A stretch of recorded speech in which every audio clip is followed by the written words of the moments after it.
Attention mga SS pensioners, second tranche pa 1,000 pension increase.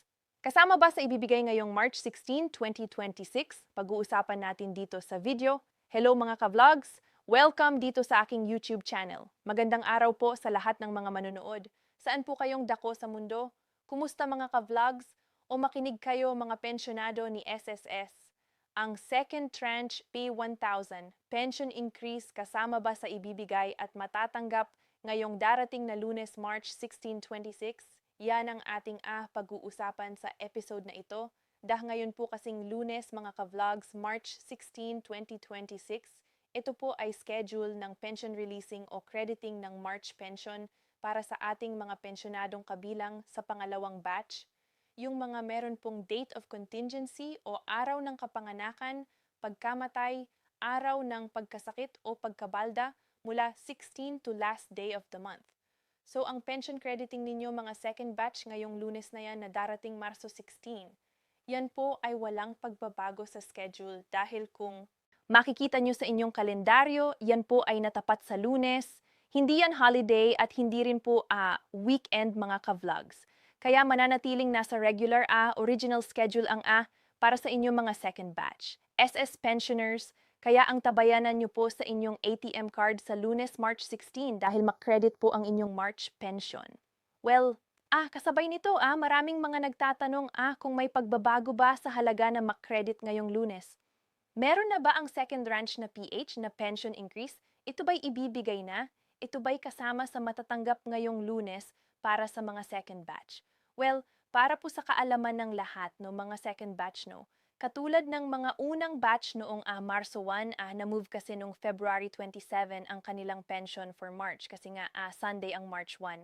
So katulad nila ay wala din po kayong makukuhang kahit anong dagdag no, particular dito sa sinasabing second tranche PT 1000 suspension increase no sapagkat ito po ay hindi pa talaga maibibigay na SSS sa kasalukuyan, lilinawin natin ang second tranche 1,000 suspension increase ay nananatili po na walang anunsyo. At walang update mula sa SS. Hindi ito na pag-uusapan mga ka-vlog sa kanilang mga updates, mga advisory, announcement, press release. Wala itong napag-uusapan na may kinalaman sa pangalawang tranche, no? So, in short, nakahang lamang ito. Alam naman natin ang problema dito sa second ang pondo talaga. Well, yun nga ang sinasabi natin, naiintindihan natin na ang problema is ang pondo, pero baka naman pwede nang ibigay dahil nga po uulitin ko, malaki naman po ang net income ni SS ng nagdaang taon 2025. Ayon na rin po mismo sa kanilang anonso na umabot sa pinakamalaking net income ang SS noong 2025 na nagkakahalaga po ng nasa 142 bilyon mahigit.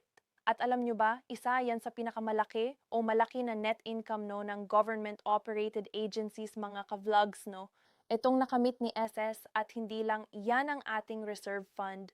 Sa kauna-unahang pagkakataon sa kasaysayan ni SSS, umabot sa PAPE 1 trillion pati yung total assets o pagmamayari ni SSSS, umabot po sa 1 na trilyon na piso o mahigit pa mga ka-vlogs. Kaya ito yung sinasabi natin na dapat ipakita na ang numero na ito kay Pangulong Bongbong Marcos. Nakita na ito ng ating Pangulo kasi ito ay reported naman ng Department of Finance, no? And ang Department of Finance, of course, magre-report din sa Pangulo. Siguro ang gagawin nyo lang talaga dito ng SSS ay kausapin ang Pangulo, no? Na si President Bongbong Marcos na pag-aralan o tingnan ang numero na meron ngayon ng SSS. Ang kita nito, baka pwede na ipatupad ang balanse na PH 1000 na second tranche 1,000 pension increase mga ka-vlogs.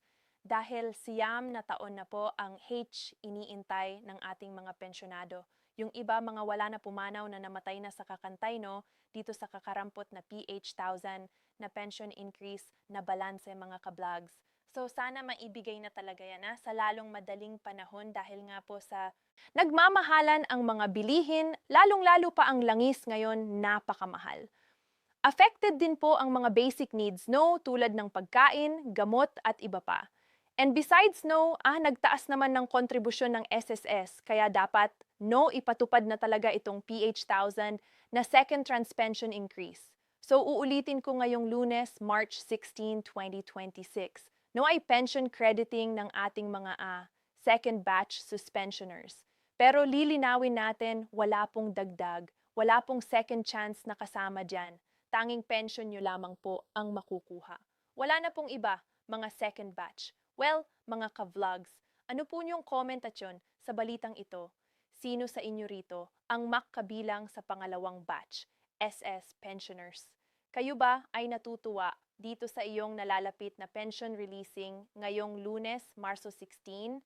At mga SSS pensioners, no, ano po niyong panawagan sa SSS? Nitong malaki naman ang kita ng SSS, no, ano niyong panawagan sa second transbong, pwede siyang increase?